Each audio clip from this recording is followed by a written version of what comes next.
Oh, I'm on mute, and therefore the whole... Oh, never mind. Mute. A gathering of Saxons on Zooms. Good evening. Are you ready, is what I was trying to say. As you can see, since last week, I have completely not mastered technology any more than before. If only I knew somebody who was really into technology relating to music and lectured it at a college. I wonder if we know anybody like that. Maybe we'll meet somebody later on who fits that bill. So that's that's better. Good. Yeah. No, what, it was better when it was off. Yeah, I know. Welcome. Hi, Nigel. Hi, Rachel. Hi, Isabel. Hi, Kate. Hi, anybody else who's joining us on Facebook or YouTube now or in your future, which will be the past. You are welcome, whoever you are, wherever you are. So if you're joining this for the first time and you're here for the conversation with Plague of Angels and biblical and metal megamind, that is Charlotte Naylor Davis, then hang around for a bit. We'll just do some couple of things. First, what we'd like to do is just share something that's been good from the last week, perhaps stuff that's a bit not cool, not heavy, well, heavy but not in a good metal way, and yeah, whatever you believe, don't believe, just a space to be together, and support each other through the ups and the downs of life, and life in the world, which continues to be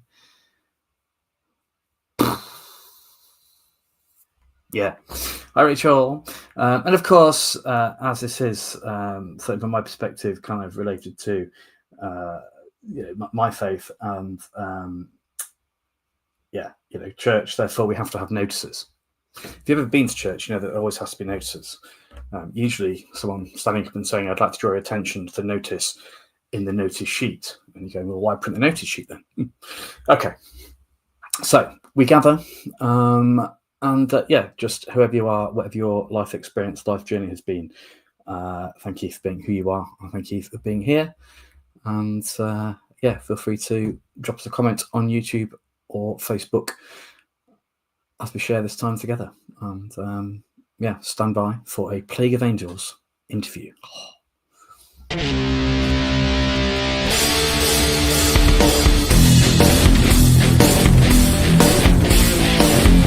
You're welcome here if you're she, he, we, or they.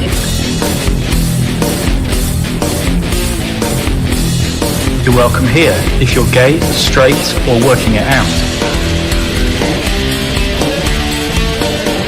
You're welcome here if you're in a relationship, single, divorced, or widowed. You are welcome here if you're inked, pierced, both, or neither. You're welcome here if you're young. Or young at heart. You're welcome here if your neurons like to be typical or like to be spicy. You're welcome here if you're more Christian than Colin from Witch Hazel or haven't got the whole faith thing yet. You are welcome here if you're living on a prayer or could use a prayer right now. You are welcome here if you've got it all sorted, or if you've got doubts. You are welcome here. Yes, you are. So, I'd like to just dedicate this night ritual to each other and to join together in solidarity in some words that are in yellow. Particularly encourage you to join in as loudly as possible, perhaps in your favourite or best kind of death or black metal or screamo kind of growl or shriek, especially if you are in a public space or on public transport. Let us gather.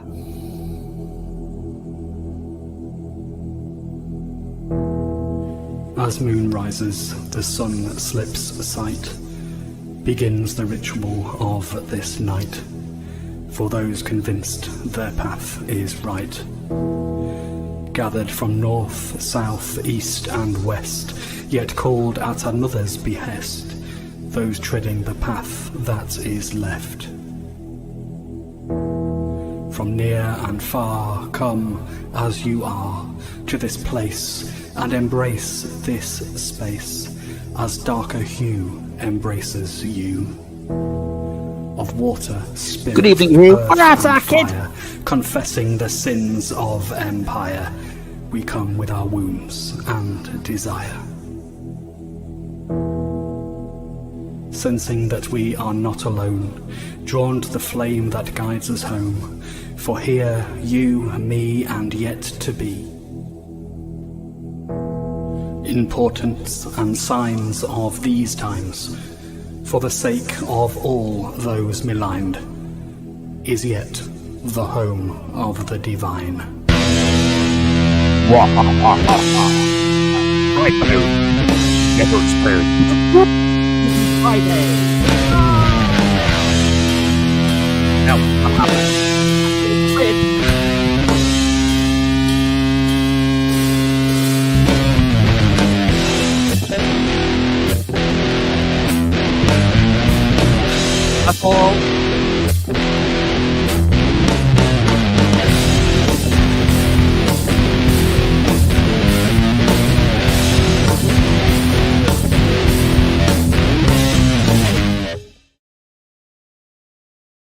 So thank you for being here.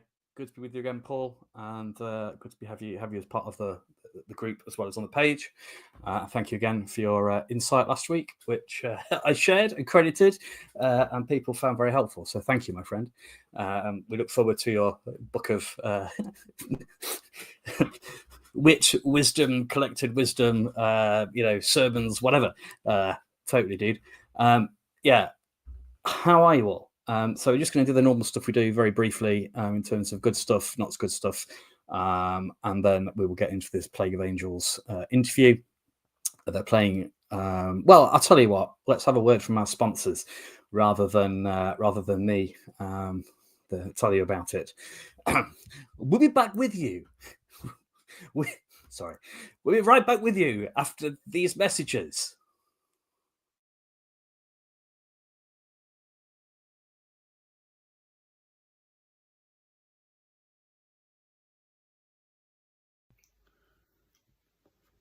There's one.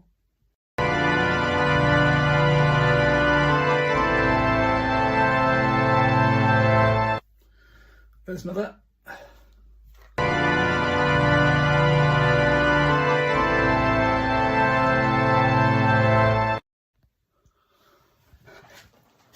That's an entire plague of angels.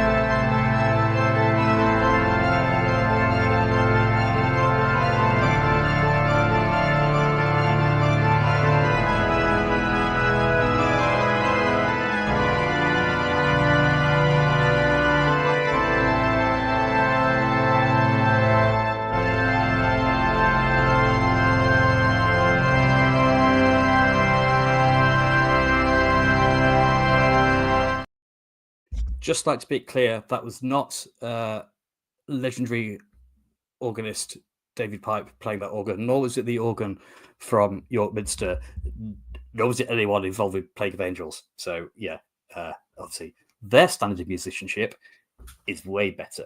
And now, back to the Transformers.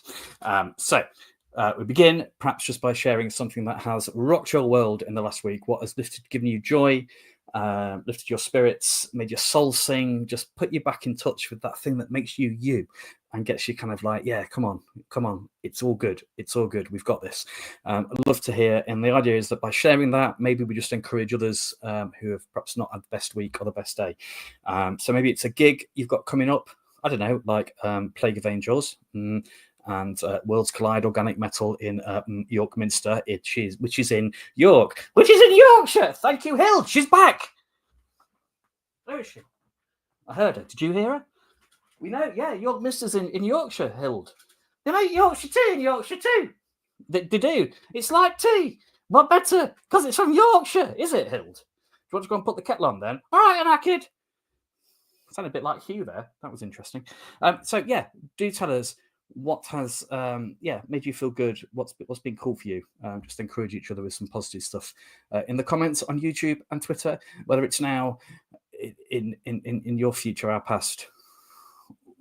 It's good to share. Let's share.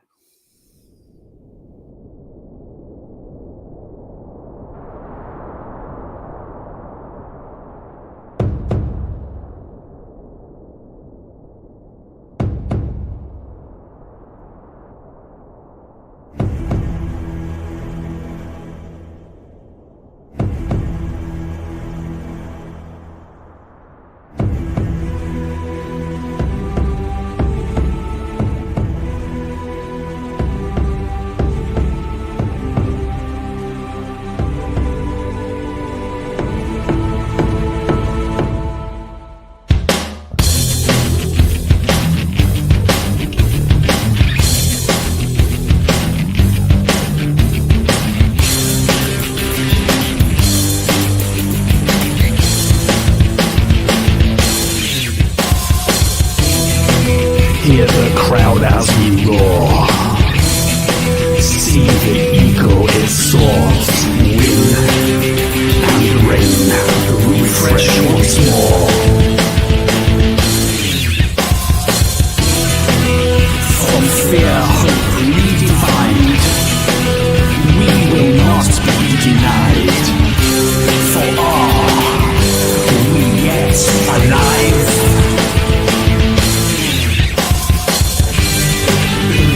The threefold name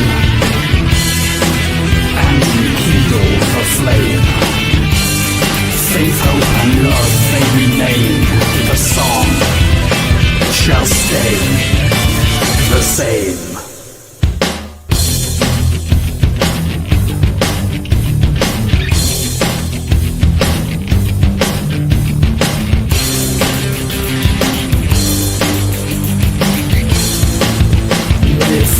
Like it's all gone too, shall we be downcast too? Or stand shield to shield, together in the field? We refuse to yield. Steadfastly holding the line, for love wins in eternity's time. We keep pressing forward until the last, and our crash shall be forever true.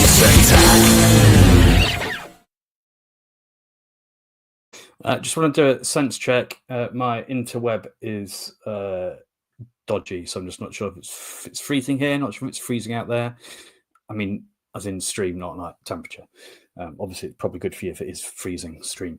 Anyway, just to explain, if you're new, so Hild is Hild of Whitby, who is the abbess of what was the monastery. It was a mixed monastery, you see, monks and nuns together, Saxon. She was, I think, technically Saxon royalty, but she went off there.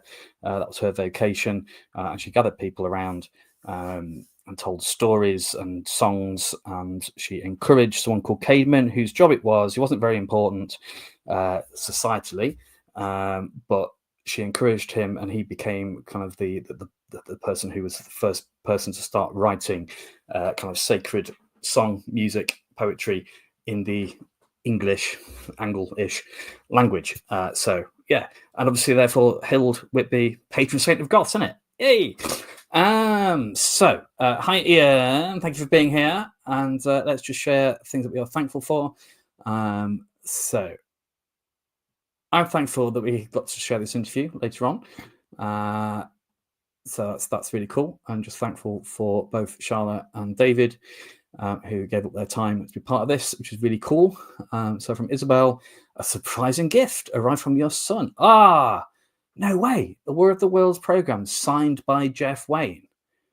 Oh, that's super cool. Oh, wow. That's brilliant. And Ian, thank you, sir. Thanks for your wonderful NHS care. Yes, okay. Oh, yeah. So shout out. Well, to all who work in emergency services of any sort, but particularly continued respect, because we've stopped since COVID. It's all gone a bit quiet, hasn't it? But just Northern General here they're in Sheffield. I'm in Derbyshire, but yeah. So thank you for their staff, and in our prayers, if you're someone who prays in your thoughts, heart, whichever way is helpful, just to kind of hold Vera and her family, and her family at this time, the journey from death into life, I guess, and for your support to them as well, Ian. Bless you, mate. Speaking of legends, David, that's awesome, my friend. So cool. So just super happy that you are on the mend, and continue thoughts and prayers, brother. And that's fantastic to be in touch with you. That's wonderful. That's Chews and Tax beyond belief. That Rachel. Well, I thought I got to the end. Sorry.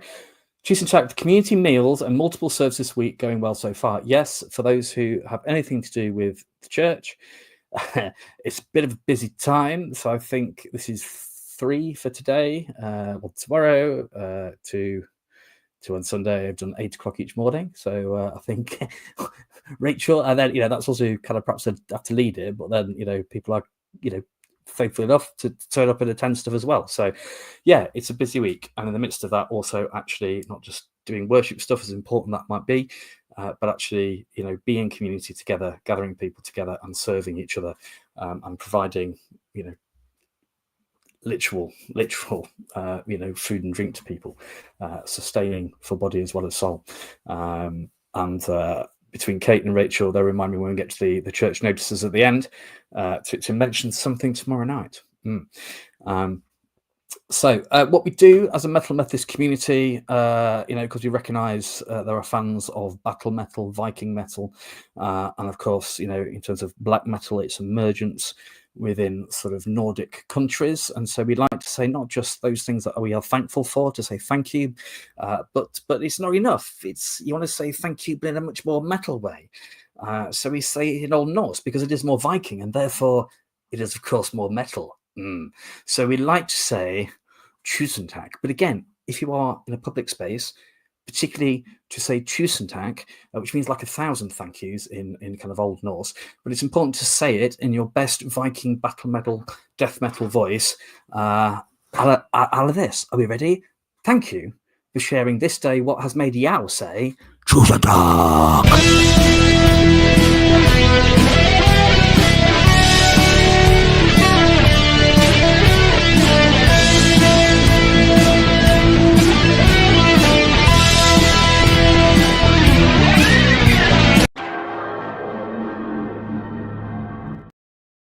Whoa. But there's also stuff going on that is probably heavy and not in a cool metal way. Stuff that you are carrying emotionally, physically, spiritually, if that's a helpful word, mentally, for yourself, for those you care about, for situations perhaps beyond your control, for stuff in the world, and just the impact of a doom scroll, whatever it is. So a chance to just acknowledge some of that as well. I just want to remind people, you're very welcome to share any of that if it's helpful. So I find it helpful to, I don't know if this is an autistic thing, ADHD thing, or just a I'm weird me thing. It's you. Yeah, thanks, Hild. You kind of do my thinking out loud, which is really unhelpful for the people. But there's something about getting it out of here, out there, either written or thought or spoken of, is in some way helpful, because it's not just going around and round and here or there and so if it's helpful and you want to put a comment in, that's totally cool. Just remember it's a public stream, so if you want to either not mention names or use initials, just do what's helpful for you, but kind of just be aware and responsible with people's information. So yeah, what is it you need to lay down this day? Even if it's something you've got to pick up later on, perhaps just that sense of acknowledging it and the impact it's having for this time together, and acknowledging that and leaving it there for a minute for the duration of this time together, about an hour, and knowing that when you pick it up again, we've had this time together and we've shared it, so therefore we're carrying it together. So yeah, what burdens do you carry? What things you want to leave behind and turn away from? Please do.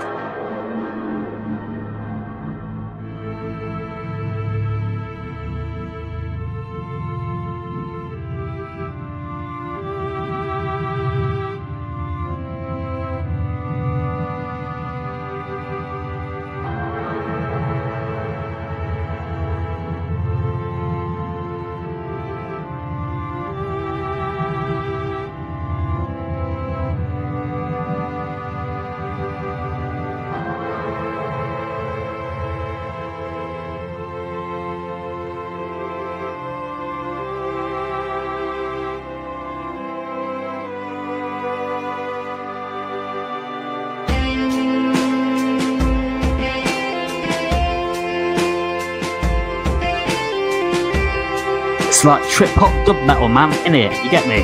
Bro.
Slow fade. I just want to clarify that I was trying to say like bro, and it randomly came out as an item of underwear. Sorry. Right. Yeah. So whatever it is, opportunity just to lay it down in whatever way that's helpful. And if it's useful to say these words together. The principalities and will to power. The worms from within my own darkest hour. I confess all the regrets and the regrets, the burdens and fears, the lament and the tears. I lay them down.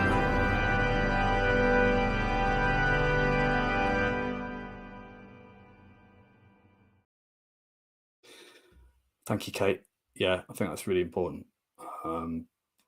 If so in the UK, we had a ruling yesterday around, I suppose, what a legal definition that is the law about what it is to be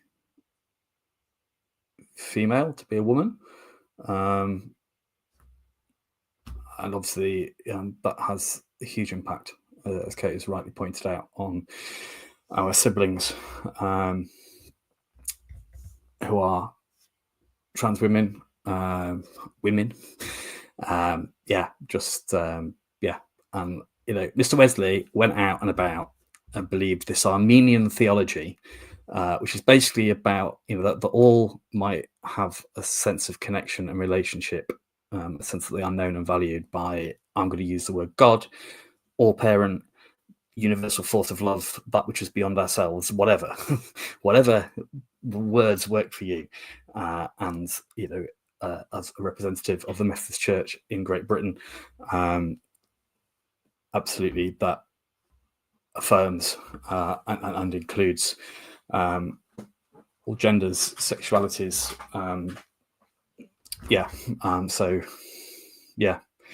And I don't know how and why, how we respond to this in our churches. I guess I'm a bit concerned that the ruling came over, an Easter weekend when there's a lot of planned stuff already. And so, my worry is that people who are affected, if they are part of a physical online church community, rock up and nobody in church kind of acknowledges this thing that's had this huge impact for people we call, siblings in Christ, for people that we sit next to, for people that we break bread with.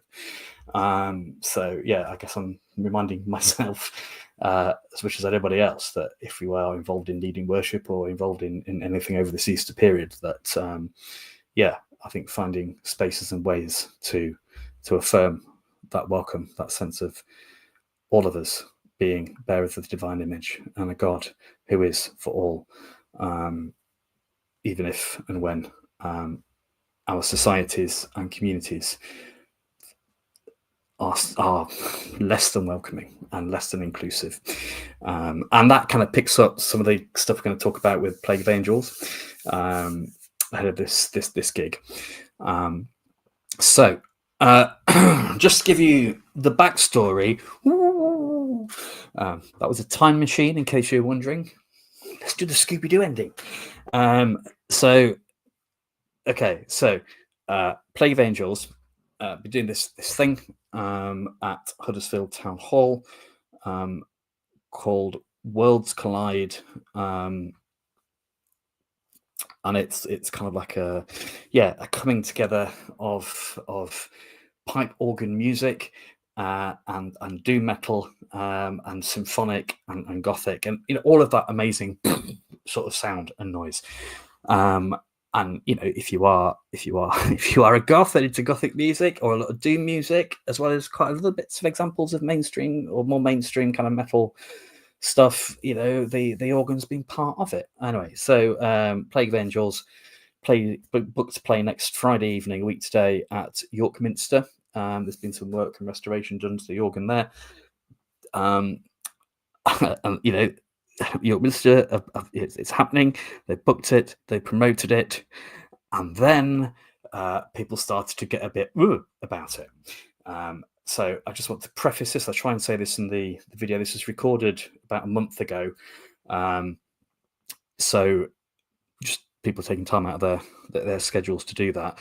So I just want to preface before this part of the kicking off was okay. I think in terms of numbers kicking off, I don't know, but it's mainly from people within the church, some within what's been described as the congregation or the people of York Minster, about a metal band in and of itself playing in a cathedral. People questioning whether that was in some way valid or okay or not an abomination. That's one word that's been used for it. And people in the band have been on the receiving end of these sorts of comments. BBC also covered it. At the Guardian, Guardian were quite scathing initially and have done a sort of follow-up. There was also some controversy based on the bands that members of Plague of Angels and previous members of Plague of Angels have played in. So, some of the criticism and the kind of, aghast and agog shock horror is nothing to do with Plague of Angels as a band. It's about other bands.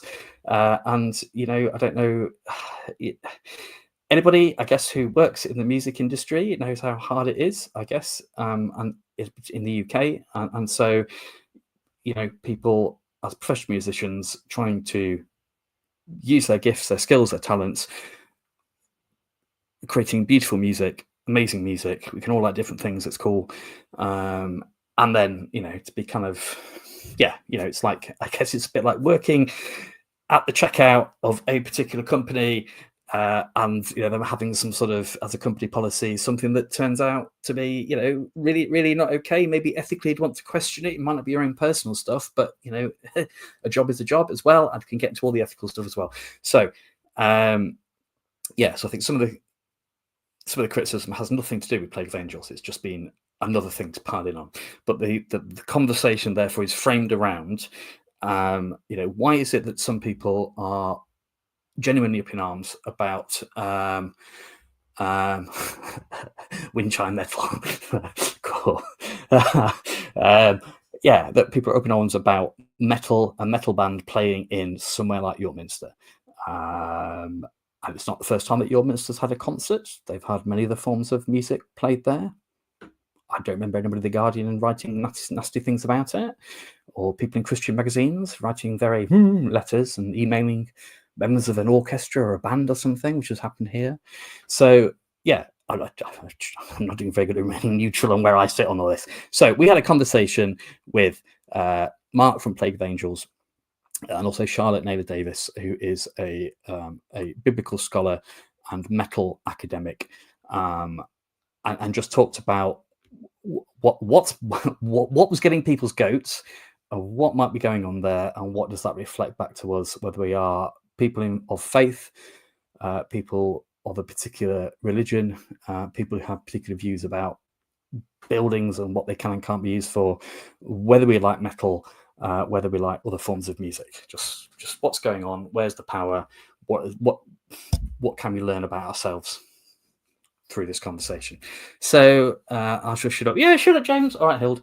And I'll play this. And feel free to kind of chime in in the comments on Facebook and YouTube.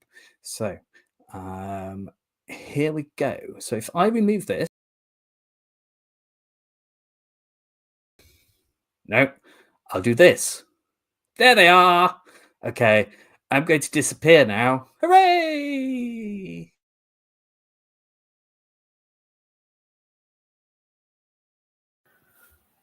That's cool.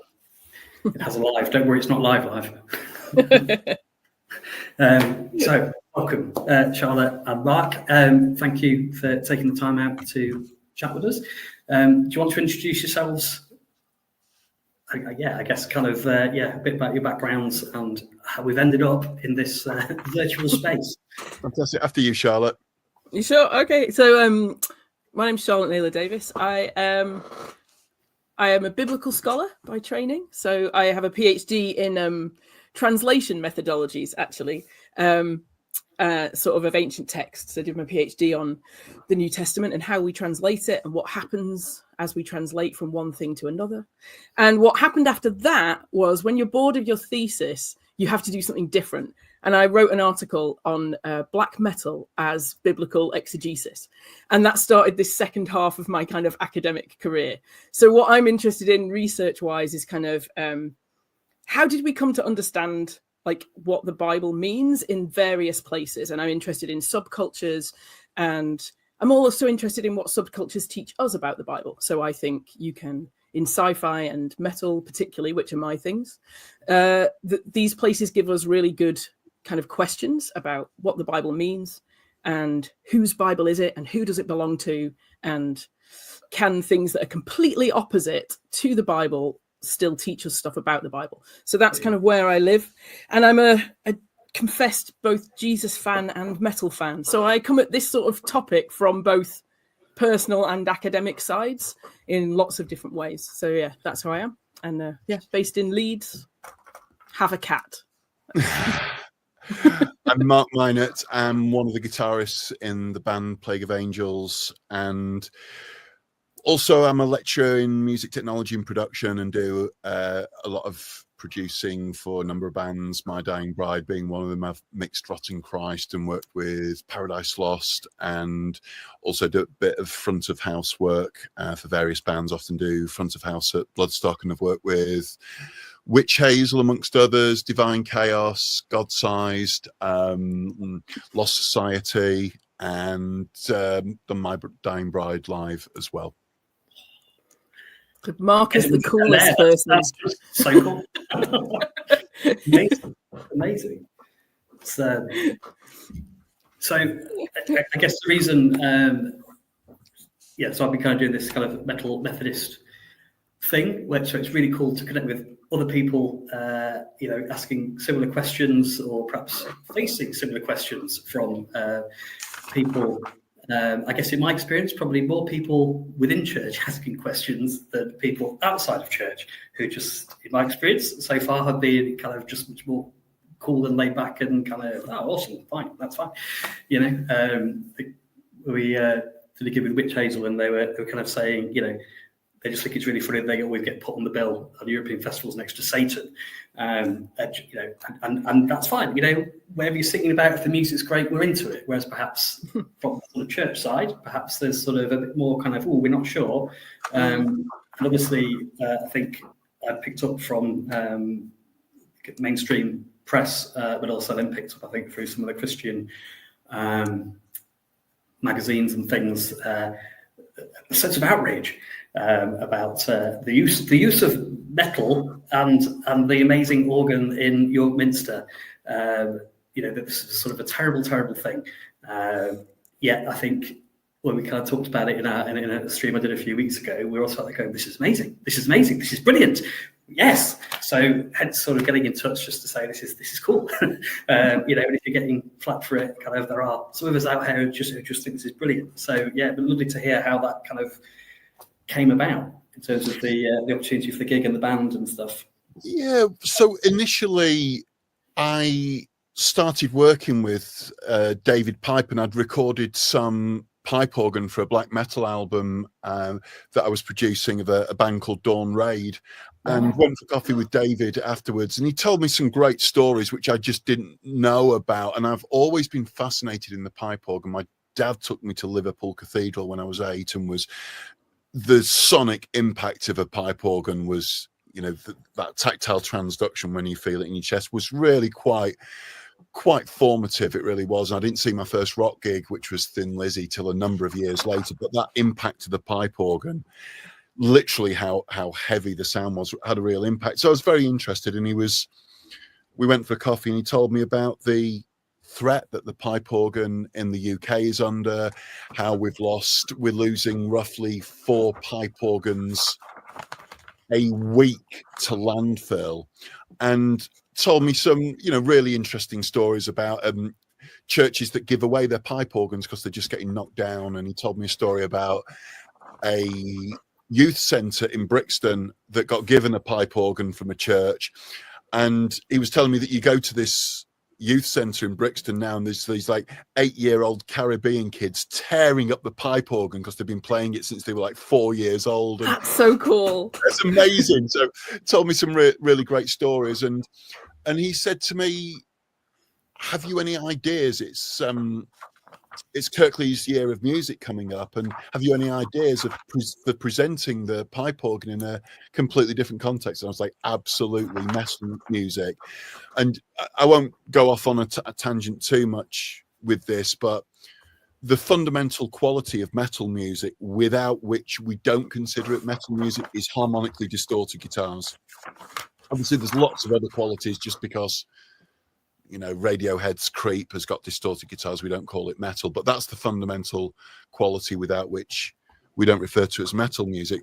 But there's only one instrument that has what's referred to as resultant tones, which is what happens when we distort electric guitars, and it's the pipe organ.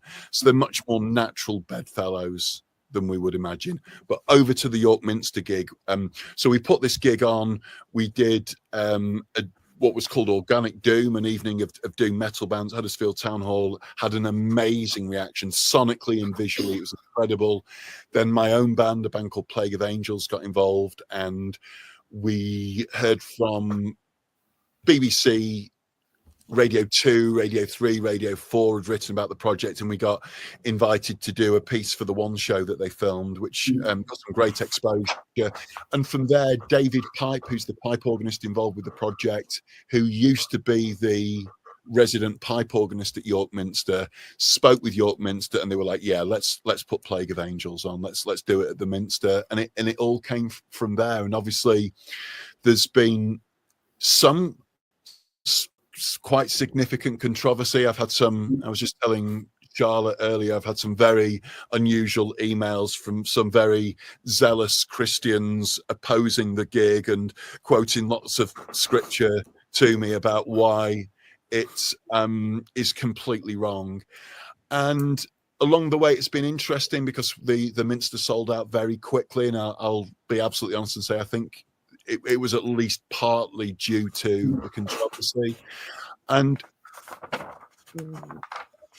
I think it's polarized opinions quite a lot. I think Charlotte's article that she wrote was well sort of balanced. It was firmly in favor of it, but actually did engage with some of the controversy and saying, well, this band deliberately went out to cause controversy, well, to shock Christians and upset Christians. Well, Christians are going to be upset by this T-shirt, but generally it's fallen into websites, and the Guardian were very, very scathing. The BBC were very open-minded, and some Christian websites just report it very neutrally, and others are very condemning of it. So it has been very interesting. Without rambling on anymore, I'll just say this one thing. For me, and representing the rest of the band, we see this as an opportunity for engagement rather than division. And I am a lapsed Christian. I used to be an altar boy when I was young, and my parents are Christians.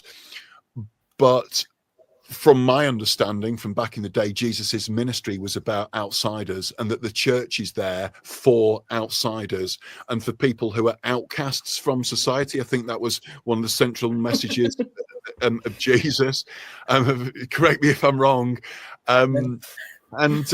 So I think this idea of bringing people into a church that normally wouldn't be there, that makes church exciting again. I mean, your own church, James, Metal Methodist in Sheffield, I mean, that sounds exciting. If you're a young person, you're going to want to, well, this is cool, it's exciting. So it's opened up a broader narrative and a lot of discussion about this, which I think is very interesting. I did not know that about the organ and distorted guitar, kind of the whole distortion thing. That's amazing. Because I think part of the conversation we were having, we were talking about it, that actually, in terms of the history of rock and metal, all of the Deep Purple things like the organ, the rock organ was key to it. And as well as the whole kind of virtuosic bit in terms of whether it's shredding on a guitar or all of that. So it just, I think there's many people who just think, this is, why wouldn't you be doing this? Which is fantastic. Is it worth, I guess, having read, kind of a couple of the articles, it seemed to me, so I just want to put this out there, I think just for people to get their heads around, because it felt like the people who might fundamentally object to anything that isn't a particular sort of music, sacred or classical in some way, and has that sort of accepted pedigree or whatever, however we come to that view of what's okay to have in church. So anything that isn't that, we're not sure about it. But then it seemed to me that some people were kind of, getting very upset about previous other bands and other T-shirts and lumping that onto Plague of Angels and this gig. So I think just say this has nothing to do with that. I think, in terms of having the conversation about music and things is fine, but it's, I think some of the stuff I've read seemed to be, kind of pouring and finding stuff in that just didn't seem to belong to me. I think that stuff, sensationalist clickbait. Over to you, Charlotte. And that stuff for me, I mean, I've written this one piece on it, and I hope I get to write and talk about this more, because what's interesting about this whole kind of controversy, I guess, is that it kicks into lots of bits that metal music studies have been talking about for a long time. So just in case anyone didn't know, you can be an academic that studies metal, and it's really fun. But we talk quite a lot about the difference between metal being considered between like sort of high art and low art, and where metal fits in that. And we've seen that come out in some of this reporting, right? I said, to Mark quite early, nobody's gone, oh, well, we shouldn't be playing Mozart because Mozart we know as a famed debaucher. He's not the sort of person we would play in a cathedral, but we're used to Mozart, and he's high art, so that's okay. Yeah. But stuff that is low art gets criticized much more strongly in religious terms. And then there's also that thing of, they've brought out the T-shirt and obviously the other band that people have played with, but not paid any attention to the history of metal. And that's 30 years ago. And metal has changed vastly since then. And discussions inside of metal music have changed a lot about even just the way that metal deals with religion over the 60 years that metal has been around. You know, the discussions about religion, the way it's used, the way imagery is used, has opened up, changed. You know, all black metal used to be satanic, and now loads of it is, well, you mentioned Dawn Raid, we've got really political stuff, we've got folk stuff, we've got esoteric things, we've got paganism, we've got Jewish black metal bands, we've got, you know, like, this is not so they kind of picked up this one thing from when I was kind of in my 20s and went, that's really shocking. And metal has the ability to shock like that. It's one of the reasons we like it. It's one of the reasons it's fun, but it's not the entirety of the conversation. And I think there's a space here for a much more interesting conversation about what metal is and how metal works. Yeah, and I think so I've been in touch quite a bit with Nordic Mission, who I think at one point were signed to the label, linked to various church burnings and etc. And I think they then got death threats because then I think Burzman Mayhem kind of worked out, hold on a minute, I think these are God botherers, this isn't cool. So they weren't very happy. But just think about, it's, you know, the Satanic Panic, whether it was Dungeons and Dragons or whatever it is. And I was listening to something, I think it was on Radio 4, kind of going back and looking at that kind of emergence of black metal around kind of Norway, and sort of reflecting that it was almost, for us as society, having someone to blame, literally a demon figure, in the same way that society and church particularly has, in the Middle Ages, stereotyped and caricatured people of other faith, and demonized them, and come with all sorts of stories. And actually we got so hooked up on that bit that we missed the underlying messages, particularly Burzum stuff, in terms of neo-Nazi, National Socialist kind of. And I think, but that's the really scary bit for me. And I guess, I don't know, I'll not use this bit, but I did get a bit frustrated sometimes that this whole thing about, well, it's metal, therefore it's satanic. Thinking, but even if it is, you can't deny the power and the awesomeness of the music. And for me, that is a spiritual experience. And I feel able to listen to that and go, wow, whether it's, an organ or distorted guitars, without kind of selling my soul to Santa. But it's that thing of, if Christians believe in the risen power of, Jesus, then it's, the one who conquered sin and death, then what are we so scared of, I guess, as Christians? I want to ask, kind of, is that really what we're scared of? Whilst kind of perhaps, but it's easier sometimes to be scared of that, or to demonize that, rather than, actually engage with some of the other horrendous stuff that's happening in the world, particularly at the moment. And in the church as well.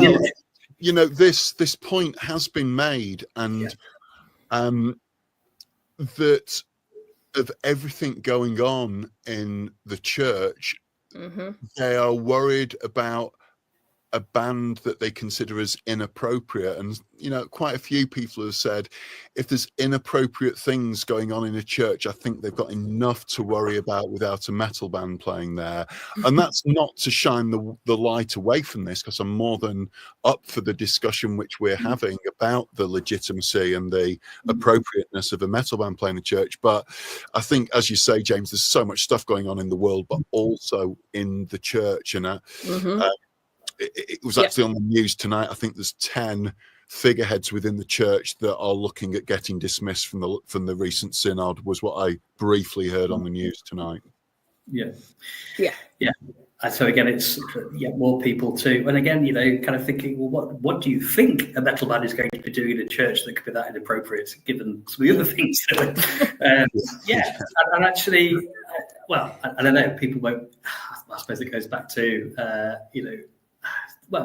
Sophie Lancaster and all that, in terms of the way that whoever it is, you choose to present yourself and all of the assumptions that people might make, and the othering of people, that actually, I think metal crowds are some of the friendliest, accepting groups that I've ever encountered. So it's kind of back to, I guess it's what would Jesus listen to? Would Jesus go to? I think he'd absolutely be kind of where everybody else was, and wanting people to be part of something, rather than kind of thinking, well, they're not, they might be a bit dodgy side, so we'll kind of leave them aside. But it's knee-jerk reactions, isn't it? I mean, I think that's the thing that's interesting. That one of the big things in this complaint has been it's not about taste, and I think it is about taste. I genuinely do, and it's been a long time since I've had to justify my metalness or my sort of Christianity sometimes, but it is about taste, because it is about what people look like. It is about who's going to be in there. So, the undertone of it is, well, who's this bringing in? Not is it bringing people in, which is what, the Dean of York's been really great at saying, look, this is part of our mission and outreach stuff. Mm-hmm. And it might bring people in who would never step through the foot of York Minster. Yeah. But other people, you can see there's a kind of like, well, but are they, do we want them in? Do we, which again, I think is quite interesting from a biblical point of view. When you're talking, there's an awful lot of people right now who've forgotten the parable of the Good Samaritan, but just why wouldn't we want people in? And there's a lot of judgments I think have been made about who Mark and the band are as well, which I think is really unfortunate. Like, I don't know, I haven't interviewed them all about their faith position, but what makes you where's this assumption coming from? That then it is about taste. It is about, this sounds wrong and it looks wrong. It doesn't look holy. It doesn't sound holy, because we've decided what holiness is, and we've decided what it looks like and what it sounds like. And it's not this, unless they walk in with T-shirts that say, we love Jesus, or Jesus is a nice guy, as one of Mark's fans said they should make a T-shirt saying. It just much reminds me of is it Billy Connolly doing the impression of Christians with guitars shouldn't be allowed. It's kind of, he's my savior. It's just kind of It's just, I remember, is it Tim Hughes worshiping down at Holy Trinity Brompton used to sort of go to play at non-Christian events and kind of stand up and put his guitar on and going, I'm your worst nightmare, a Christian with a guitar. Sorry, Mark. But also, James, you made some interesting points in your email to me about some of those high art, low art, classicist judgments, and about John Wesley preaching in fields or standing on his dad's grave, that so people who weren't establishment or couldn't afford a pew in church could be included. So I'm just reading from your email here. Yeah, no. He was booted out of the Church of England for not being very proper. Yet the music his brother wrote on the organ used tunes sung in the pubs, and people who couldn't read a Bible could learn words and tunes and so sung what they believed. So secular music and sacred music and every variation of instrumentation we could think of absolutely belong inside and outside of church building. And so there was something very interesting there about a simile to these sort of classicist judgments and this idea of somebody preaching in the fields, and that, well, here's a church reaching out to believers and non-believers. And isn't that really at the heart of this? And as Charlotte says, we don't like the look of these non-believers. Yeah. I think there's something interesting there as well in those parallels between like what is sacred and what's religious experience. So a colleague of sort of Mark and I's, Owen Coggins, has written this exceptional book on mysticism and ritual in drone metal and how that works. And looking at kind of like what's happening in a gig. And I've done some work on like, what is it to be embodied? Because metal is a very visceral thing.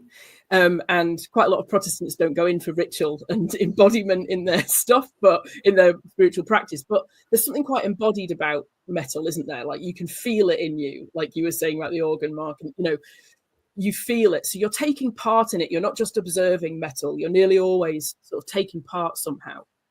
And I would say, like from a academic perspective, I guess from a sociological perspective, you can't tell what's a religious experience, what isn't, right? You can't tell what experience people are going to have. And people are coming into a building where people have worshipped for 1,000 years. It's hard for that to not affect you, even if you're not Christian. It's a spiritual place. I find lots of spiritual places kind of quite moving, regardless of whether I believe that doctrine. So who are we to say what religious experience is happening when we bring music and vibration into that space? And there's something really interesting to be explored in that, I think. And is it again this idea of, whether it's Six Nations, whether in my case it's crying into your halftime pie because Notts County have lost again, whatever it is, but that shared experience and that singing, whatever you believe or don't believe, even if it doesn't give you I guess one person might describe it as a spiritual experience, but in some ways it's a connection. It's a connection with something bigger than ourselves, whether that's with other human beings or there's something in that shared experience. I was there at that gig where, whatever happened, that I would describe as spiritual. But other people, even if it's a sense of connection to other fellow human beings, that can't be a bad thing. That whatever you believe or don't believe, that has to be a good thing when we're very good at falling out with each other and throwing bombs at each other. But it just reminds me, there's the colleague down the road who we did they run a food bank, and they wanted to do metal carol service. So now put that into Canva and ask for AI kind of suggestions of sort of Mary rocking, a 12 string or something. But this group of people came, and as they left, somebody going, "Oh, it's brilliant! Can we do it again?" And these are people I think who, although it's in a church building, don't necessarily attend the church itself, but use the food bank and are part of that community. And I thought, "Oh, brilliant!" Because he likes the metal, yeah. And he said, "Oh, yeah, we'll do it again." No, I meant the singing. I've never sung with other people before. It was amazing. Yeah. Again, that shared. Just absolutely humbled me, and everyone else who spent a lot of time kind of rearranging carols to sound very metal. That kind of shared experience, which surely you must see at all the gigs you've done front of house, Mark. Yeah, and I actually, very much along the lines of what you just said, James, I love that a simple definition of culture is shared meaning. And I love that, whether it's painting or whether it's pottery or art or music, whatever it is, it's shared meaning.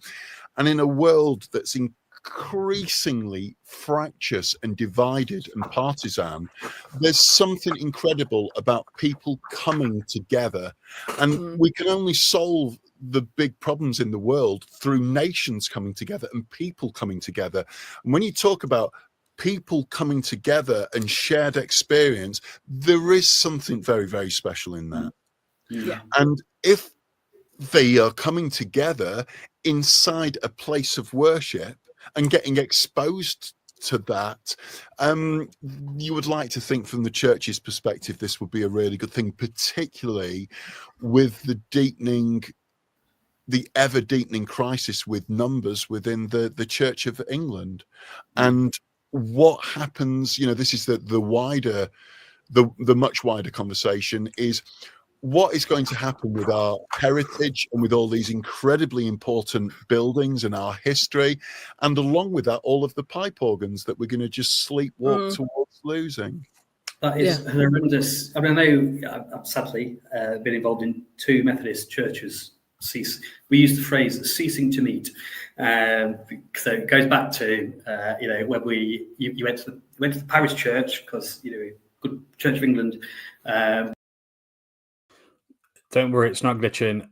There's a minute here where I just completely forget what I was going to say, which is most unlike me. So I'm just going to scrub past that embarrassment because I thought I'd edited it out, but I haven't. There'll be some scrubbing. But you were, part of this kind of sect in a building that is recently, and I think I said it in the blog that I wrote. But an awful lot of theological progression becomes because people are antagonistic towards the Bible. That's what happens.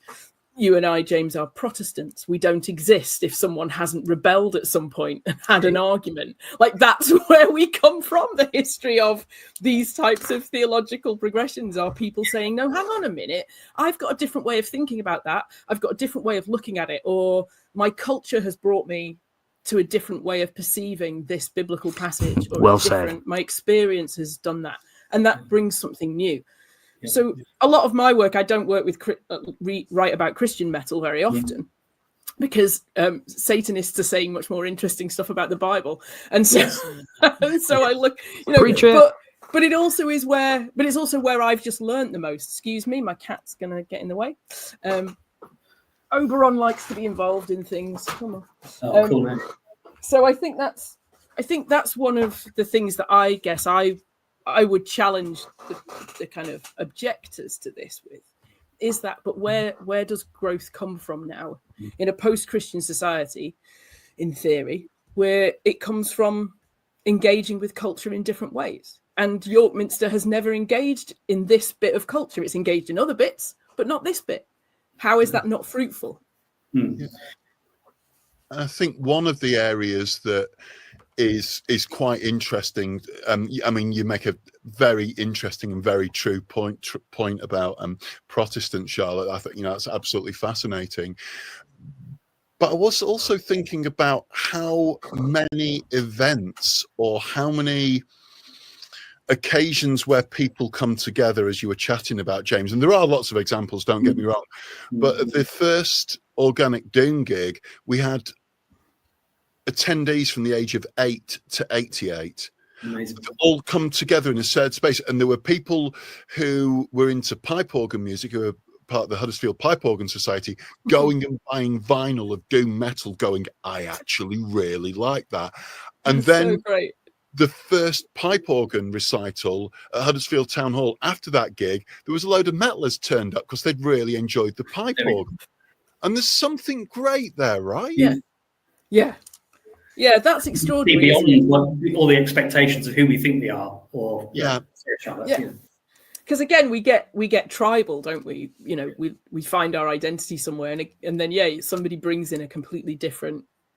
And I think again, what's interesting is you've then seen that in the history of metal. So, people would started bringing folk stuff in, and now we have a whole genre of folk metal. We didn't have it before, but people go, I like this actually. This is great. We're going to bring this in. We're going to weave these things together, and that kind of people find a different way of experiencing music, which again can be no bad thing, I would think. But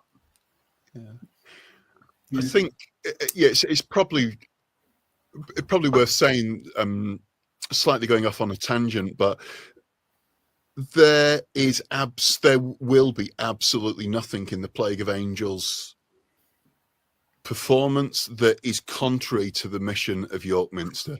We're not a Christian band, but all of this outrage, I just feel like saying to them, come to the gig, come and have a listen, see what you think, and make your mind up from that, and then see what the reaction is. And we've got that Satanic Panic thing. We've got GB News running a 9-minute news feature with a contributor who was talking about that Plague of Angels have elements of a black mass in their set. It's like, oh my goodness, I didn't know that. Oh yeah, I can send you the link. Please do. That's ridiculous. It is actually. I'll send you the link. I'll just put it in the chat, both of you now. It's you have to wind it on by about 40. Here it is. 4 minutes. There we go. But that's amazing. I mean, well, I don't want to sit here looking surprised. I mean, yeah, that's crazy, isn't it? So they've not bothered to even investigate. Like they've not bothered to read lyrics or. It's spectacularly reactionary. The previous link, that Heart Publications, which is obviously a Christian website, have referred to us as Plague of Angels having a hit that includes Beyond Salvation. And apart from anything, there are numerous ways you can read Beyond Salvation. Being beyond salvation's being in heaven, if you're going to take that perspective. So, or you can say somebody is beyond salvation, that they've done. There's numerous ways. Or you can be asking the question of the psalmist, which is, "Am I beyond salvation?" So there's something here that's like, it's lamented. The Bible is full of these things. Like it's full of people saying, "Is this enough? Have I done enough? Where am I? Where are you, God?" Is a whole genre of psalm, which is the Bible's songbook, right? Like our oldest Christian hymns, our oldest religious hymns, are people saying, "Where is God in this violence? Where is God in this trauma that I've experienced? Who will take revenge for me?" These sorts of things. And I teach biblical hermeneutics at Sarum College. And the way I do it is I use heavy metal. So we compare the way that metal experiences and is a catharsis for people to get their trauma and their anger out. And then we compare that to what the psalmists are doing. And we use metal to inform understanding music as a cathartic space, as a space where you do this, you get all of this stuff out, because then you don't actually enact it, which is definitely what it was for me. Like kind of autoethnographically, as a teenager, I had a lot of pent up anger, and metal was a place where I could process it. People said the words that I hadn't really got words for. They expressed those emotions, and that meant I was less angry elsewhere. And that's how our psalms look. So it's such a kind of it's a one-dimensional idea of metal, but it's also a one-dimensional idea of faith, isn't it? Like both these things are really simplistic. We're just going to say that metal is Satan and faith is saying Jesus is nice, and that's all it is. That's it. And you're like, this. Just for the record, the song is about whether the world is beyond salvation with climate change. It's actually about just letting you know. I went after the last stream we did. I'm thinking, did some look to some lyrics, and kind of going, well, I can read this in any number of ways, but there's something in that about art. Art, whether it's painting or picture, that actually when you produce something, you have your intention and meaning in it when you put it out there, lyrically or sonically, but actually how that interacts with somebody and how it connects with their lived experience and what they're going through. Sort of Charlotte was saying that then it has a meaning that might be very, very different, but that's the beauty and power of art, whether it's music. So again, I just think sort of things. I think I've used as opening kind of prayer and or confession type stuff, and not even confession, just I suppose lament and thinking about the world. But just some of it is you need something that's got some, whether it's rage in it, whether it's questioning. It's absolutely all gone to hell in a handcart. And how do I take another step in this for something that feels like hope or love or justice or inclusion or whatever that I might feel I need, but I kind of want for the world as well. And that that's in so much metal. And is that, I don't know, it's we're saying Satanists were doing much better, more interesting things. And I think that's I think if so, I confess I love Rotting Christ.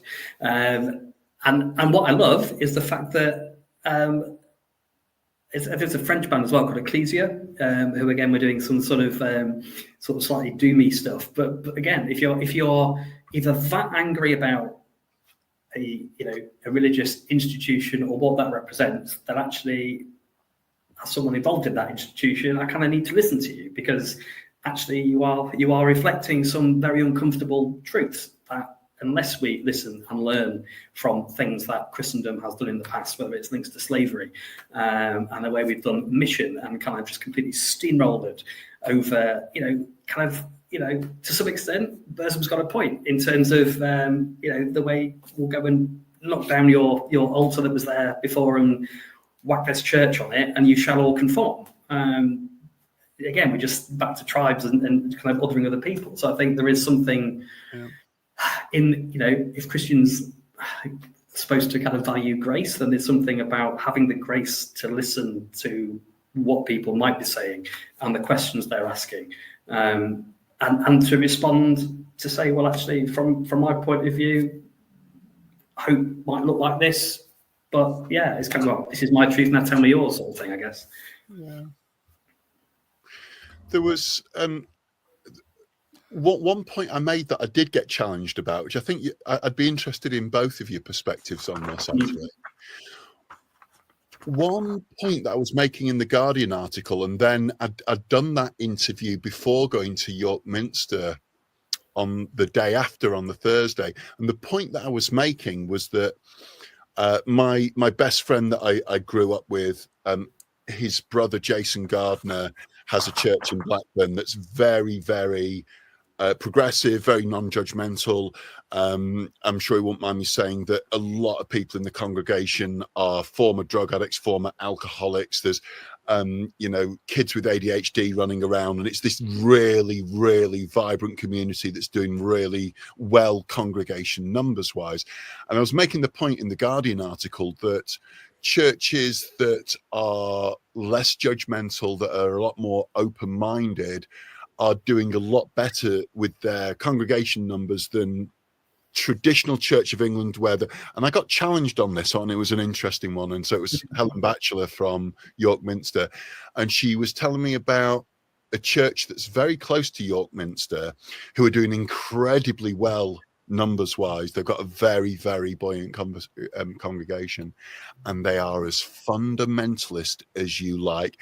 They are anti-abortion, they are anti-gay marriage, they are anti-assisted dying. They're completely fundamental, and lots of young people in there that will defend their points of view. And that was quite interesting.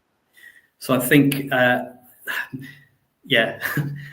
and I guess it's something I am puzzling with and wrestling with. And I guess, when it's Church of England or Methodist, kind of like interesting titles before clergy or minister, like pioneer or whatever. And is that enough? I don't know.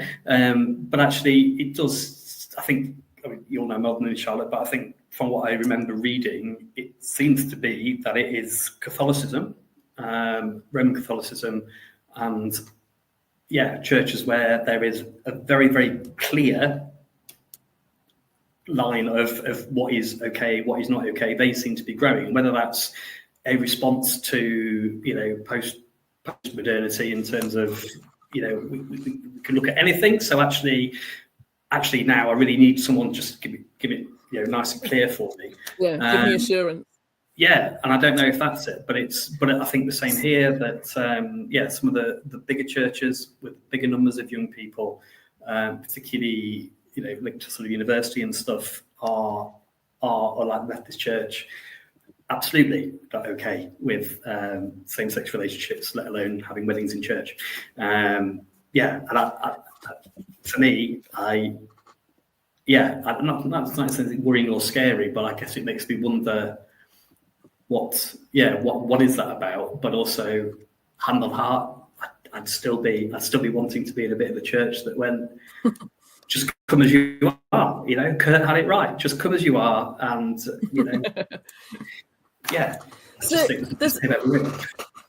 there's a couple of things I think going on with that sort of church, and we would consider those kind of generally they're sort of evangelical big churches. They're generally quite big. So we have one in Leeds. It's really big. They tend to be growing, but they tend to be borrowing people from other churches. So because they have a lot of resources, they've got a lot of money, they've got a lot of resources, they're very shiny.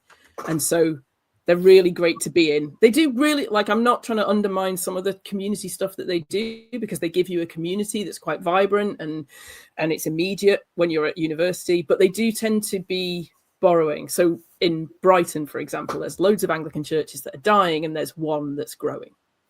And that's because that one has all of the money and all of the resources, and it sucks people from other places. So there's a great debate in kind of church numbers when you look at how church numbers are going over the last 10 years or so. They are still falling. Right. Individual churches, people move around. But the other part of the church that is growing is generally pioneer spaces. So spaces where that are more kind of open, particularly for queer people who have been excluded and then want to come back to church. And they go and find other spaces. So yeah, you get those two. It doesn't seem great if you're in the middle, hedging your bets. Those are the churches that aren't doing great.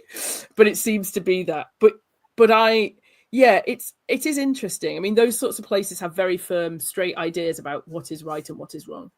And I'm assuming that a lot of the pushback that you're getting is from people who are at places like that, or come from a kind of just a more clear-cut background. I think probably metalheads that are Christian, I could be wrong, are people who are a bit used to being in those liminal spaces, those boundaries, going, I want to be this, but I also want to be the other. How do I negotiate that? And those will be the people who are really excited about this gig. But yeah, church is an interesting thing to be involved in right now. Not always a comfortable place to be, I'll be honest. It's a bit embarrassing sometimes having to say that that's what you do for a living, or kind of, because you definitely don't ever want to say it on a plane. That's what I'll tell you. Never say on a plane that you work for a church. You've got 3 hours of, to yourself, yeah, 3 hours of somebody telling you what's wrong with the church. Which has happened to me before. But it is exciting. So some of the people that I guess we've connected with, I guess when it started, so everybody else who normally watches Metal Methodist, you can turn off for about 2 minutes. So every 7 years we get a sabbatical, which I now realise isn't a holiday. You're supposed to kind of study something. And I wanted to go to Whitby, and it was during lockdown, and I wanted to go to Whitby because of St. Hild, and she did this thing with Caedmon, who became the kind of the forerunner of I guess sacred song and poetry. But she had this thing where she used to sit around in the evening around the fire and tell each other stories and songs and poems. They'd have the local kind of Saxon prince there, and they'd have Caedmon who was looking after the animals. So it was this, everyone was at a level, it's kind of like Dawn Ray would love it. Everyone was kind of at a level. But so yeah, wanted to go and kind of learn about that. But I read this book kind of talking about Hild, and this guy said, it's brilliant. All these people come to this place where Christianity has been, on the top of this cliff, and it's a really spiritual place. Such a shame about these other people who come drawn by darkness for the goth weekend. And it was that thing of, Psalm 139, darkness and light are as one to God. And this thing about, well, can't you do both? And just the number of people I guess we've connected with who, never mind rocking up in whatever t-shirt or, go in full corpse paint or whatever on a Sunday morning.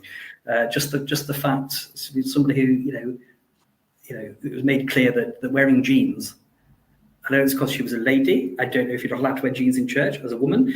But, it was, so if that's the level that some people have experienced church or what it is to be accepted into that space, then, it's just, this is why, I guess, what Plague of Angels are doing and what York Minster are doing is just so absolutely fundamentally necessary, whatever you believe, just because I think there's so many barriers to people actually going through the door of some of these places because of the preconception of how they're going to be judged and people's expectation of and when it gets borne out, it's just horrendous.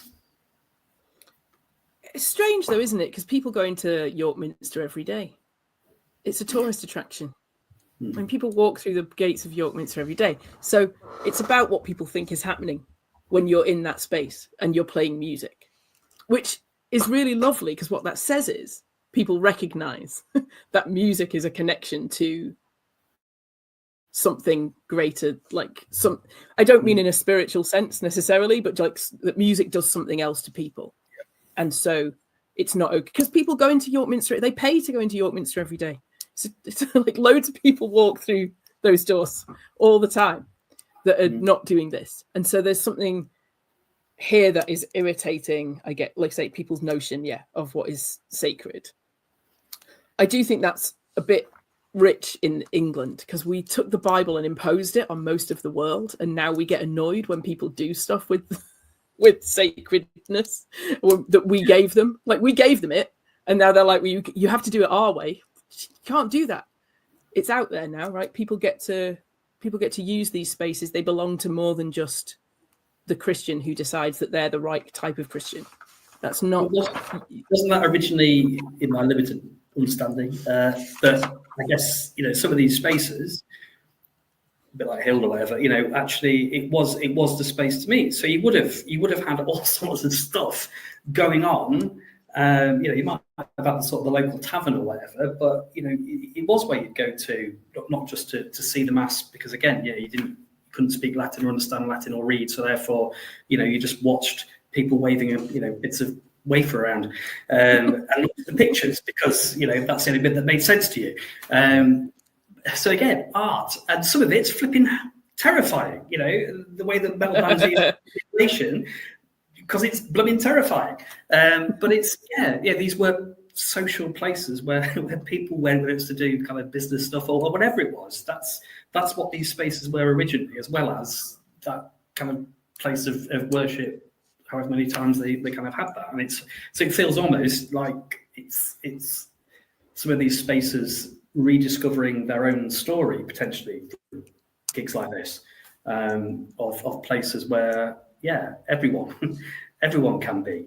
I'll be really interested if people rocked up at the organ recital who like metal, whether the following morning at Sunday morning worship, whether sort of all these people turn up, because I don't know, and what will the reaction be? I guess that'd be really interesting to see what how people respond with getting upset because it's a gig happening in that space. But if somebody turned up, and as they might go to a gig, what would people's responses be?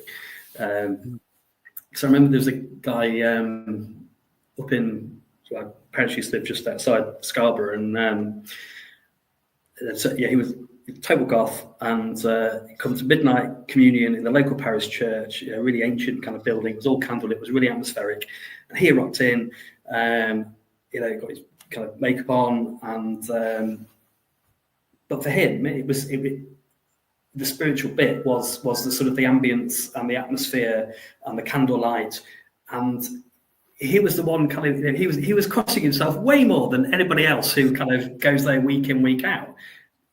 And you're thinking, well, I've just kind of observed somebody that looks completely different to everybody else, and people are kind of going, but actually he's the one who's connecting with something, and everyone else is here because it's nice baby Jesus, meek and mild, not the guy who kind of kicked people out for ripping people off in the temple, or exploiting people, when actually that's what you were saying, that Jesus is the guy who a militant political figure, and that is metal as well. I think for me there's a danger sometimes of wanting to Christianize everything, right, and make everything holy, and sort of go, well, this is all okay, and we're gonna and Christianize it, when we know that metal has an interesting antagonistic relationship with religion and God and Christianity. People performing metal have their own faith. So I was doing a paper once, and somebody said to me, well, you've said that Marduk essentially are responding to a Lutheran idea. Could you really say that they're doing Christian exegesis? And I had to go, no, because Marduk aren't doing Christian exegesis. They are quite clear about what their beliefs are. And I don't want us to Christianize everything in a kind of like say, but what I do want to do is that querying of what is sacred anyway. Like, so in my article, I didn't mention, I did go and look up your lyrics, Mark, but I didn't mention them because I thought it wasn't really the point. Like, the point isn't, look how Christian Plague of Angels could be if we want to read it in that way. The point is, who gets to decide that anyway? Why do we get the power to choose or not choose, and let people in or not let people in, or judge or not judge, right? That's the, and the high art, low art thing. That for me is one of those things. And that's not to disagree with the things that we've been saying, but I think we do. Sometimes I want to kind of justify someone and go like, yeah, but it's okay because Jesus. You're like, but actually it's not necessary really, because one of the questions is, why is that even an issue, particularly with this concert? It's not, it shouldn't be an issue. The judgment here is a false judgment because we don't do about other things. And and also the band still have something really valuable to offer, regardless of whether we want to read it from as Christian or not Christian. And does that make sense? I mean, as I said in the article, nobody had bat an eyelid walking into church and hearing Wagner, but he was a massive anti-Semite and thought that Christianity was part of the downfall of the European Empire, and that's kind of fundamental to what we're talking. So really, when it does come down to it, exactly like you said when we chatted, Charlotte, it is a value judgment. It is about taste. It clearly is. Yeah, and it is about metal. It is about metal. This is, and that's the interesting conversation, I think, this is about how metal is judged, which is weird because I didn't think we were still there, but turns out we are. Yeah. It still has the power, which I'm sure a lot of people would be quite pleased with. It still has the power to make people to be unnerving. But again, I think that's where for me, and I know I could be quite weird in this, I find the things that unnerve me quite interesting. So. Yeah, it has been very polarizing as well. Some of the comments on the Telegraph website were like, oh yeah, let's have while we're at it, let's have a sodomy pride march for 7-year-olds at the same time, and so, stuff like that, like just really, really extreme. And just before you joined, James, I was reading out an email that I'd got from a Christian, reading it out to Charlotte, that was just so zealous and full on, and titled "Cleansing of the Temple" and copied in the Dean, and just so it has been very polarizing, but at the same time it's been very interesting, and it will be interesting to see where it leads. It was great to see, who was the travel writer that I mentioned, who's part of the Michael Palin, yeah. Forgot his name for a second. He's part of an organization that's about protecting churches. Okay. But I read an interview with him in The Guardian, and he's saying churches need to be food banks. They need to be warm hubs.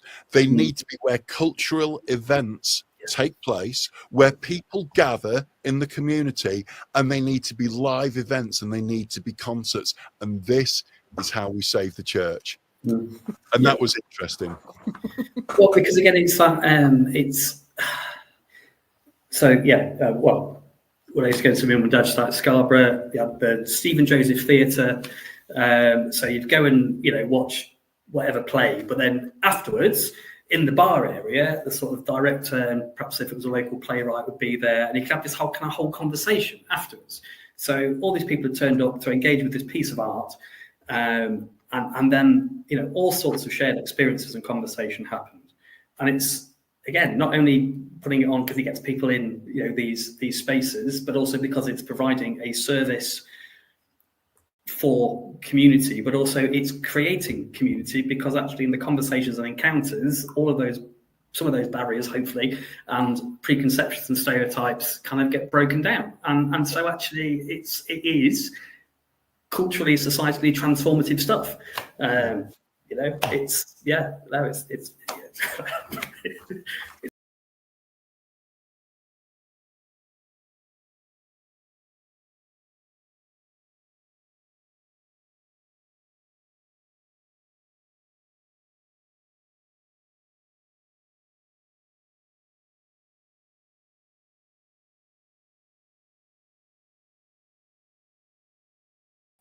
So what I was saying was, and then Mark had to go. So I just wanted to say thank you again to Mark and to Charlotte. Hopefully be really good to have sort of further conversations with Charlotte around some of the, her use of metal and Bible and how those things speak to each other. But yeah, thank you for your comments. And I guess if people are, I don't know. Yeah, I guess the word for it, I guess, is kind of apologetics, not in terms of being I'm really sorry, but like trying to find bridges that help people understand the stuff that we are really good at falling out about. So if there's anything in there that you've heard tonight that if you are haven't you grown out of that table tasting music, why don't you get your hair cut? Why don't you dress like an adult? Why don't you blah blah blah blah blah? Whatever it is, just actually, I think it is about hopefully bringing people together. That's clearly what this gig at York Minster is about, and that's what the band have come into. And it's tragic that lots of people made some assumptions, so if nothing else, if you've watched this, whether you couldn't care two hoots about Christianity, faith, you love metal, whether you are a person of faith, a Christian or whatever, can't stand metal, just maybe there's something in this for all of us, just about actually celebrating who we are, that I personally believe is it's the divine, it's that bit of God within us that makes us who we are, and let's celebrate that, rather than trying to minimize an other and not hear each other. And so I do hope that perhaps some of us are able to to continue to support Plague of Angels, and lyrically I think there's some really challenging lyrics, and certainly there's one track in particular that I've really lyrically felt it was kind of connecting with me, and able to express something in terms of that lamenting and feeling for things beyond your control that just seem so wrong, and you just think what can possibly, what is the way forward in this? How can this situation be improved? What on earth is it going to take? And it's beyond me. And to hear some music that helped me express that or connect to it was kind of, like Charlotte said as well, cathartic, and I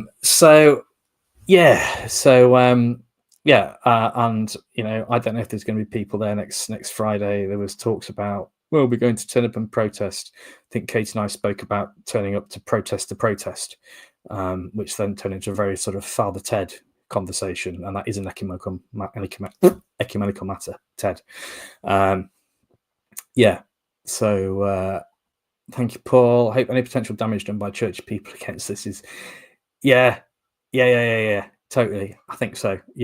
And it's just a real privilege to have met Mark. And if there's anybody else who plays instruments or likes like sort of techie geeky stuff, check out the Plague of Angels YouTube channel, and Mark talking in immense detail about some of the production stuff and effects and pedals and simulators and emulators and stuff, and just there's a whole technical rabbit hole to go down that's just stunning as well. So it's just those things where we connect, isn't it? That make us realize our connections, our common shared humanity, regardless of what tribe we think we belong to. It's a beautiful thing. I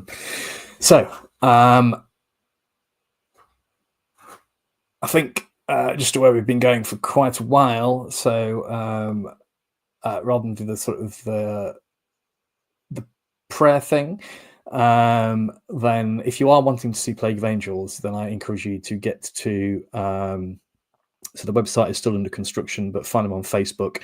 We've tagged them into the posts for this, and also the Worlds Collide kind of organic metal stuff. There's a gig happening at Huddersfield Town Hall the day after, so next Saturday, the day after the York Minster gig. And I was on the site earlier on, and there's another one in December, if not before, as well. So if you want to go and check them out, and yeah, or you want to go and hear a bit of beautiful organ recital as well, and stock upon your vinyl of both, that's the place to go to. It's yeah. So I think, rather than waffle on more or do more stuff, perhaps if it's all right, maybe call it a night. I don't know. I must remember the church notices. And now the notices.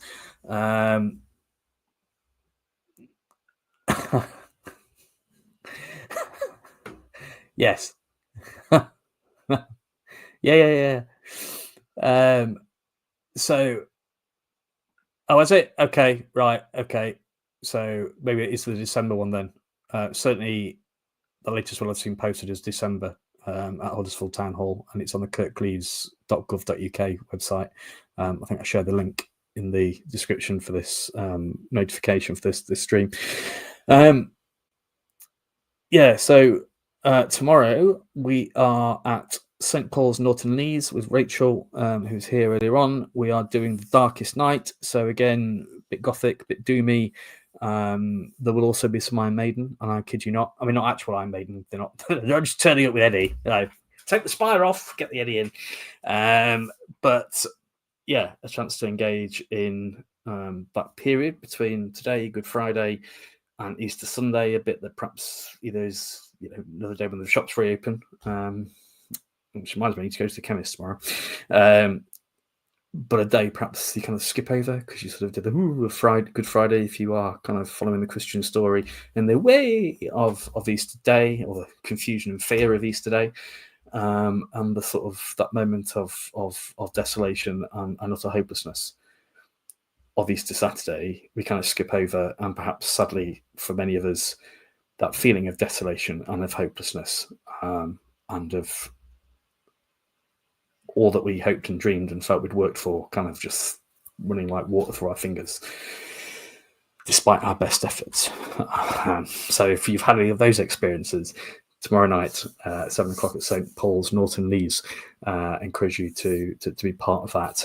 We won't end necessarily just staying in that thing. We're not trying to rush people to be there. It's all right. But again, just that sense of acknowledging that's the reality for people. Maybe not all the time, but certainly at times in our lives, and so a chance to support each other by engaging with that together. And I guess for me personally, I mentioned Psalm 139, darkness is as light to God, and so actually rather than going, well, I need to find the light bit, then get out this dark bit, that actually staying in that dark bit, even in that dark bit, I believe there is what I call God. There is hope to be found. There is catharsis to be found. There is solidarity to be found.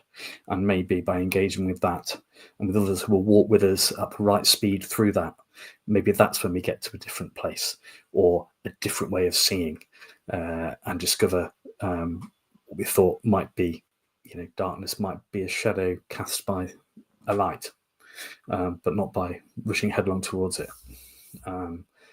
But yeah, just to walk with each other at each other's pace, I think. So yeah, we're sorting out an organist. Fantastic. Very cool. Thank you, David. Paul. Right. Okay. Kate will, I'm sure, answer that question. Oh, there we are then. Yes. Metal Methodist t-shirt. So yeah, the links are on the Facebook page. So we've done this thing with street shirts where we can produce the promo. So it's like a run of a particular style. So we've done like a standard tee, hoodie that somebody asked for. At the moment we've got a kind of a baseball long sleeved raglan type thing, and a bespoke designed by a member of this community, as was the hoodie. And to be fair, Kate designed the first t-shirt as well. So, but this particularly has been asked for by a member of the community. And yeah, so those links are on the Facebook page, on the main page. And again, we've just had issues that sometimes Facebook's a bit weird, so you might have to copy the link and paste it into a browser if you go to that page and goes, we don't know what you're talking about. But if in doubt, shout, and we can try and hook you up. So yeah, thank you everybody. I think they are the notices. I felt like there's one more. So yeah, in May, so we're trying to do sort of an in-person gathering each month on the third Saturday evening. So tomorrow is at Norton Lees, 7:00 in May. We're trying to find a venue close to the city centre in Sheffield. We've not had much luck. So we're going to gather at a place called Paradise Square. Take down to the Paradise Square where the fountains are blue and the lights all glitter. And because that was a place in Sheffield when Mr. John Wesley, who me and Mark were speaking about, when he came to Sheffield, that's where he kind of preached. Again, out and about where people were, not inside a church where you only got inside if you were of a certain class in society, and usually could afford to pay for the privilege of having a thing to sit on with your name on it. But so a chance to kind of reconnect with the story of that within Sheffield, as part of our commitment to be more vile, which John Wesley talked about. Him preaching in fields was doing something very vile, very, very unbecoming, but it's where people were. So I guess it's kind of us connecting with that. So that's on the third Saturday of the month in May. But main thing tomorrow, 7:00 at Norton Lees, St. Paul's. Thank you. I think that's everything. But thanks again to Mark and to Charlotte. Yeah, just loads to think about. Keep the comments going. Let's continue the conversation. And hopefully,